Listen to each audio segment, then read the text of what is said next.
What's up, guys? Brand new rubber on the beast, and Ruckus is about to be mad at me because this is about the only thing he doesn't get to go do with me. Sorry.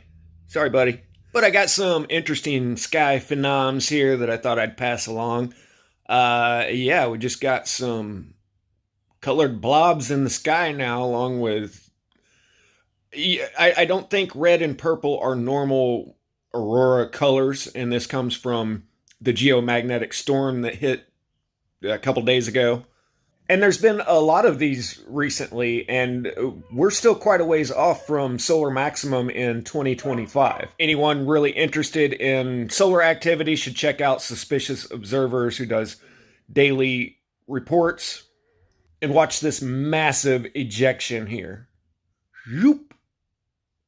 I think I've seen 3 or 4 of these major CMEs recently, and if that was pointed directly at us, that would be it. Power out. We're back in the Stone Ages. But even without us being directly in the crosshairs of any of these, it's produced quite a few big geomagnetic storms lately. And these really beautiful displays. Some of these auroras have been seen as far south as Colorado, Missouri. Who knows if it's went any further than that, but I've heard those states seeing them. And I'm not sure that this one isn't just a giant UFO. You know what this reminds me of? The end scene on Close Encounters of the Third Kind. If you've never seen it, it's a classic. And they start communicating by using music and lights. And the flashing light display in the movie looks eerily similar to this aurora.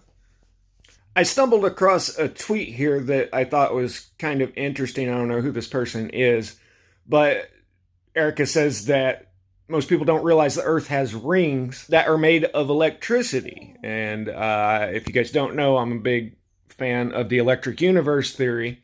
But then she continues on that the ring current skims the orbit of geosynchronous satellites, which we'll talk about right here in just a second.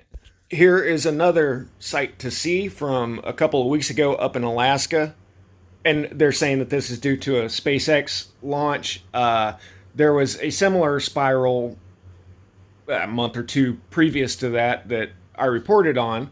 But we do have ancient petroglyphs from all around the world that show spirals.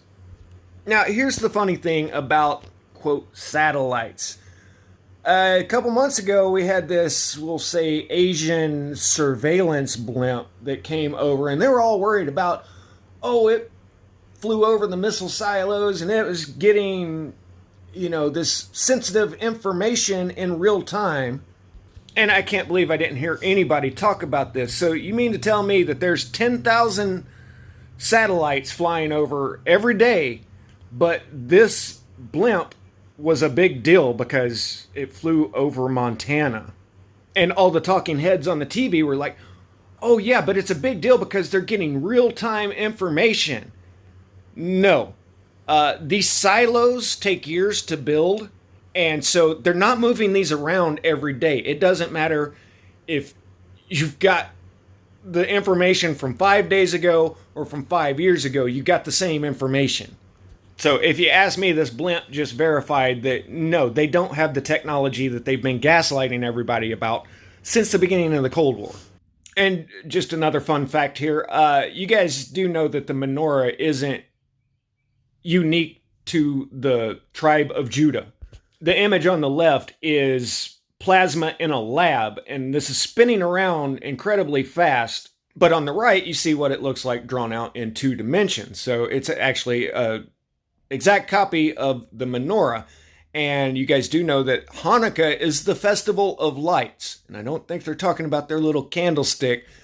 This is what they saw up in the sky. Another fun fact, if you haven't seen my video on it, you might want to watch it. It's pretty cool. But this is the Arch of Titus, and that stone relief there that totally hasn't been chiseled out from another location and slapped on right here shows the menorah. And I found this from 2 different sources that these descendants had no idea what the menorah even looked like except for this carving right here. And then after they saw this carving in Rome, then it became the symbol of a nation.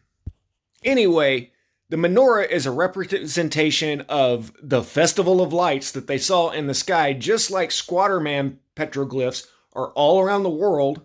We'll use this Dogon mask as an example, and they use their symbol of what they saw in the sky in their religious ceremonies and dances. But we consider these primitive people and the menorah advanced spiritual understanding. It's all from the same place, guys. Anyway, cool lights in the sky that really aren't affecting us at all yet, but we'll see how it goes as things ramp up into cycle 25, and who knows, it may be 5 solar cycles before we get any big flash or anything, or it may not even happen. But even mainstream scientists concur that about 1,000 years ago, the Charlemagne event was a huge solar flash that they can find the evidence of all around the world. But we better all just hope that it stays as pretty lights in the sky. All right, I'm going to go have some fun. You guys do the same. Static out.